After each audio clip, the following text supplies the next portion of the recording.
धर्म को भी धंधा बना लिया है लोगों ने। सच में धर्म तो आत्म कल्याण की चीज़ है। गहराई से समझिए, प्रभु होते हैं सर्वज्ञ वीतरागी हितोपदेशी सर्वज्ञानी। और हे प्रभु आप सर्वज्ञानी हैं, आपके सामने फिर छोटे छोटे देवी देवता कुछ भी टिकते नहीं हैं।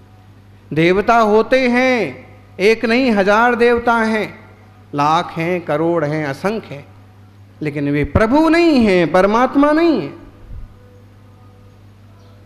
उतना ही अंतर है देवों में और देवाधिदेव प्रभु सर्वज्ञ में जितना अंतर कांच और हीरे में होता। सच्चे देव शास्त्र गुरु रतन शुभ 3 रतन करतार, भिन्न भिन्न कहूँ आरती अल्प सुगुण विस्तार। सच्चे 3 रत्न कौन कौन से हैं? देव, शास्त्र, गुरु। सच्चे शास्त्र, महान शास्त्र, दया अहिंसा करुणा का मार्गदर्शन करने वाले शास्त्र। गुरु सर्वस्व त्यागी, केश रौंच करते हैं, साधना करते हैं, एक बार चर्या करते हैं, 5 महाव्रतों को पालते हैं, 5 इंद्रिय विजय करते हैं, 5 समितियों का पालन करते हैं, सहज शांत रहते हैं, उपसर्ग परिचय भी आ जाए तो विचलित नहीं होते हैं। गुरु जिन्हें किसी तरह का गुरूर नहीं है।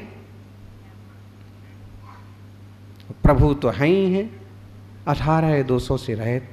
न उन्हें अस्त्र शस्त्र वस्त्र चाहिए, न खाने पीने का सामान चाहिए, न गर्मी से बचने के लिए कूलर और पंखा चाहिए, और न उन्हें किसी हीटर की ज़रूरत है, मीटर की ज़रूरत। परम पवित्र आत्मा, देव शास्त्र गुरु रतन शुभ 3 रतन करतार। ये 3 रत्नों को प्रदान करते हैं। कौन कौन से 3 रत्न? सम्यक दर्शन, रत्नत्रय। समझ लो कि देव जिनेन्द्र सम्यक दर्शन देते हैं, शास्त्र सम्यक ज्ञान देते हैं, और मुनिराज वीतरागी गुरु सम्यक चारित्र प्रदान करते हैं। 3 रतन करता। मैं इनकी स्तुति करता हूँ, इनकी आरती करता हूँ, इनकी वंदना करता हूँ। धन्य है जैसा शोभित होता प्रभु का, स्वपर प्रकाशक उत्तम ज्ञान, हरिहरादि देवों में वैसा कभी नहीं हो सकता भान। अति ज्योतिर्मय महारतन का जो महत्व देखा जाता, क्या वह किरणाकुलित कांच में अरे कभी लेखा जाता।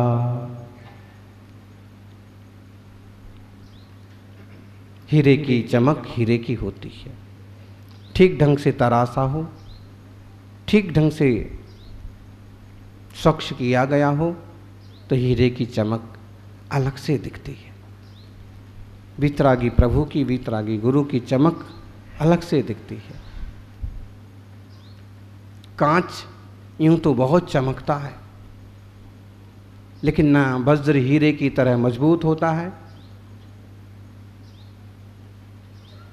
और ना वैसा कीमती होता है, ना इतना पवित्र होता।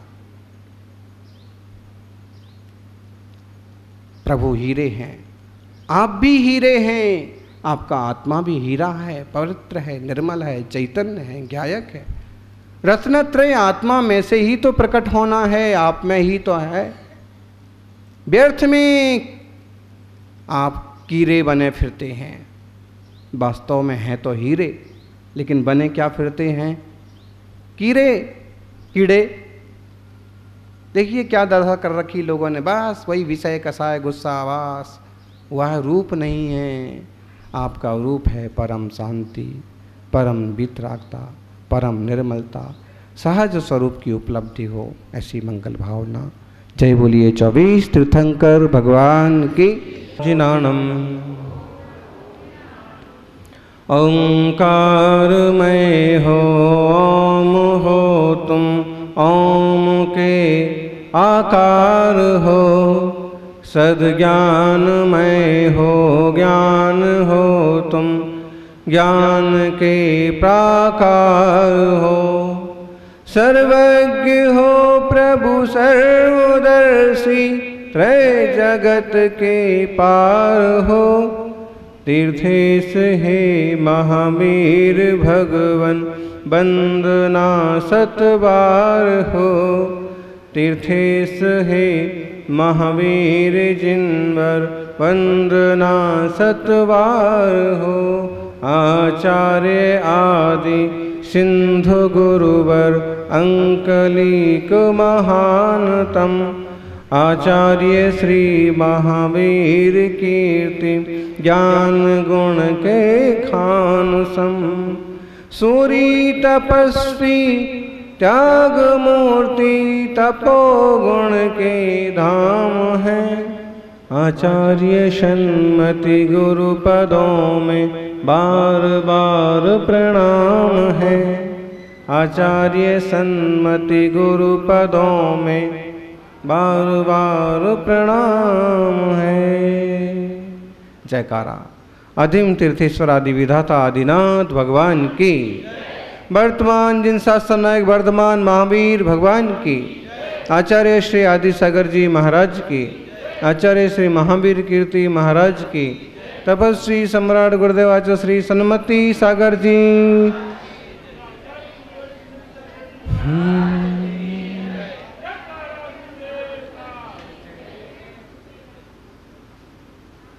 बीत रागी देव तुम्हारे, जैसा जग में देव कहाँ।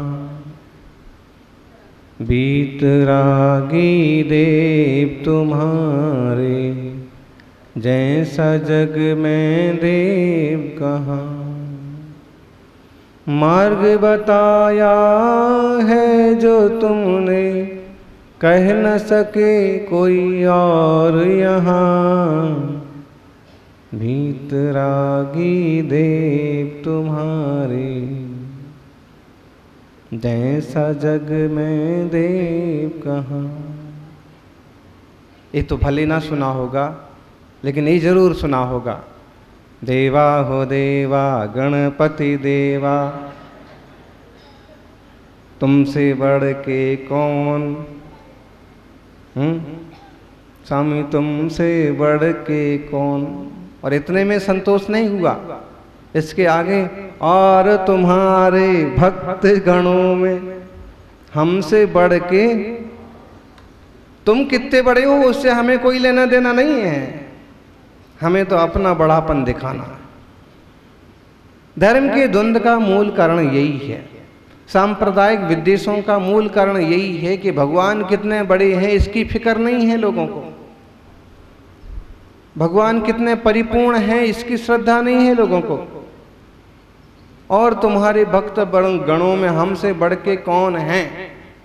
और कभी कभी उन गणेश मंडलों में ही आपस में झगड़े हो जाते हैं, तलवारें खिंच जाती हैं। पहले मेरा गणपति, फिर तेरा गणपति। पहले मेरी सवारी निकलेगी, फिर देखिए ना ताजिए निकलते हैं, कैसे फसाद होते हैं। सवारियां निकलती हैं, कैसे उपद्रव होते हैं। और कई बार तो जैनी कहलानों में, बालोन में भी पालकी को लेकर के हो जाता है, पहले हमारी पालकी। सच्चाई से कोई लेना देना नहीं है। प्रभु की महानता के प्रति कितना समर्पण है लोगों का, ये कसायों से नहीं नापा जा सकता है, ये नापा जाता है श्रद्धा से, भक्ति से। प्रभु अपने आप में परिपूर्ण है, महान है। तुम्हारे कहने से कोई भगवान छोटे बड़े नहीं हो जाते। तुम्हें अपना अहंकार साधना है, इसलिए बीतरागी होने के बाद भी भगवान को आंखें चिपका जाओगे। भगवान कौन से अंधे हैं, परिपूर्ण ज्ञानी हैं, सर्वज्ञ हैं, सर्वदर्शी हैं। उन्हें इन आंखों की जरूरत नहीं है, चिपकाई गई आंखों की जरूरत नहीं है। अरे चमड़े की आंखों की ही जिन्हें जरूरत नहीं पड़ी, उन्हें तुम्हारी धातु की चिपकाई गई आंखों की क्या जरूरत है। सर्वदर्शी हैं, सर्वज्ञानी हैं, बीतरागी हैं, हार मुकुट कुंडल की उन्हें कोई जरूरत नहीं है। ज्ञानी यही सब कुछ उन्हें चाहिए था, घर काहे को छोड़ते, राज क्यों छोड़ते, चक्रवर्तित्व तो क्यों छोड़ते? नहीं, हम खुद रागी हैं, इसलिए भगवान को भी राग के रंग में रंगेंगे। हम खुद गृहस्थी हैं, इसलिए भगवान की दशा भी वीतरागी हो जाने के बाद भी गृहस्थी जैसी बना देंगे। हमारा हट है। न समझो के हाथ में धर्म पड़ा है, और इसलिए धर्म की जो वृत्तियां की जाती हैं वे अधिकतम अधर्ममय होती हैं। धर्म अपने आप में परिपूर्ण है, शुद्ध है, श्रेष्ठ है। प्रभु अपने आप में महान हैं, उच्च हैं, सर्वदर्शी हैं, लेकिन जिनके हाथ में वे पड़े हैं वे सब छिछले लोग हैं। और इसलिए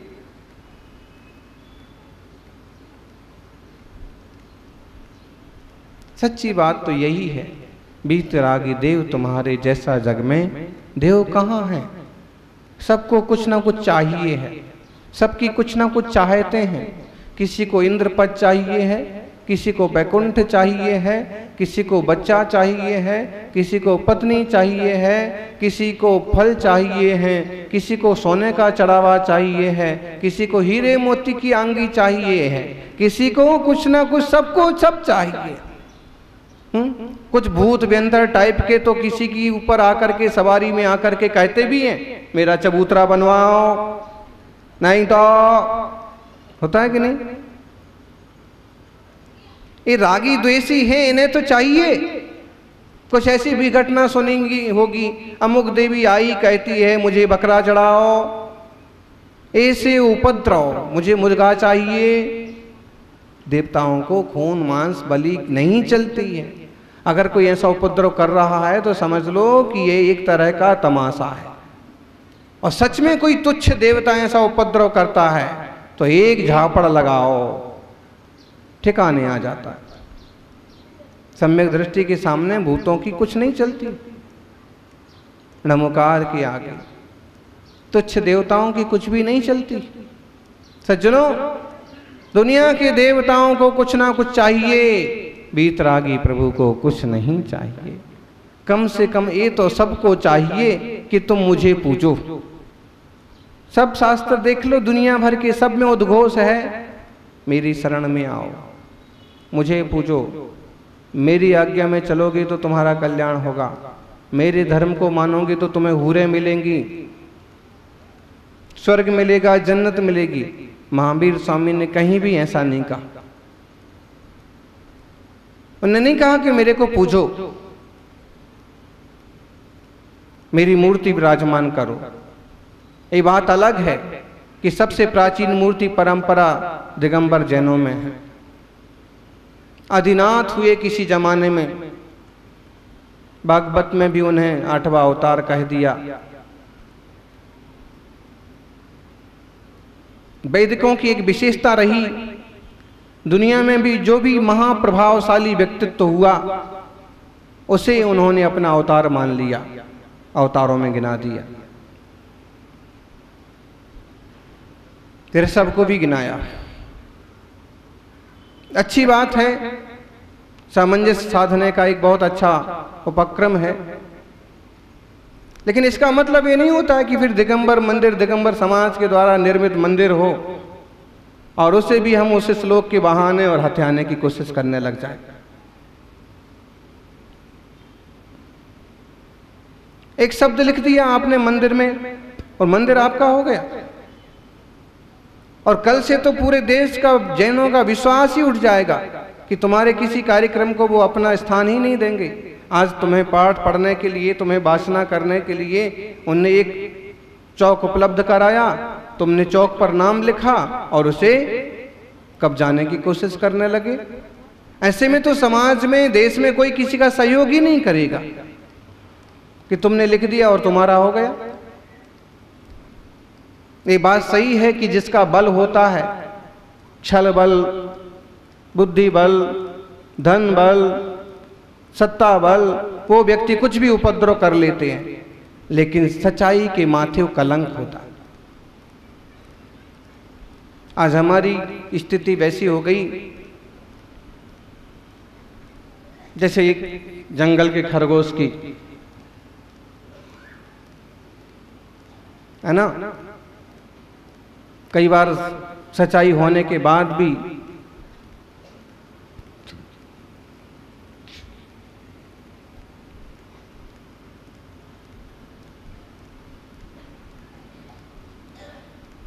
झुक जाना पड़ता है, मौन रहना पड़ता है, गलतियां देखते जाते हैं लेकिन चुप रहना पड़ता है। दुर्भाग्य है काल का। जंगल की बात है, खरगोश बहुत ही प्यारा सात्विक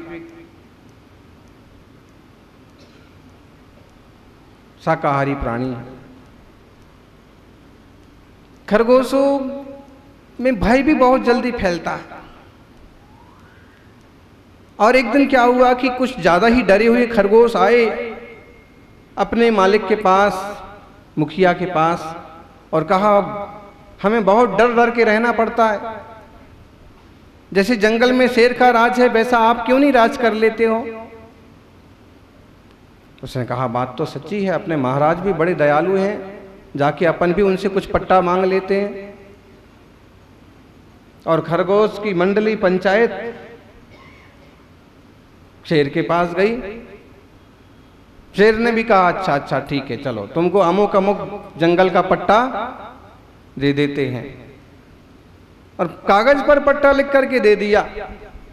खरगोश पट्टा लेकर के पहुंचा। एक दो दिन तो बीते ही नहीं, मस्ती से आराम से घूमते हुए एक दो दिन तो बीते नहीं कि तीसरे दिन उनके एरिया में भेड़िया घूमता हुआ दिखा। भेड़िया मतलब गीदड़, भेड़िया खतरनाक जानवर कि खरगोश तो एक झपाटे में मार दे। और मुखिया अपना पट्टा लेकर के अपने साथियों के साथ सैर पर निकले थे कि सामने भेड़िया दिखा, तो मुखिया भागने लगे और कुछ डरने वाले भागने लगे। फिर भी एक दो साहसी खरगोश थे, उनने कहा कि भागते क्यों हो, अपना पट्टा दिखाओ।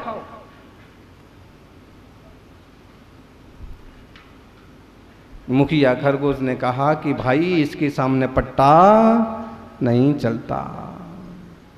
वो कितने अच्छे हैं, लेकिन कुछ ऐसे भेड़िया होते हैं कि जिनके सामने पट्टा नहीं चलता। आजकल तो एक नीति बोलते हैं ना, हैं?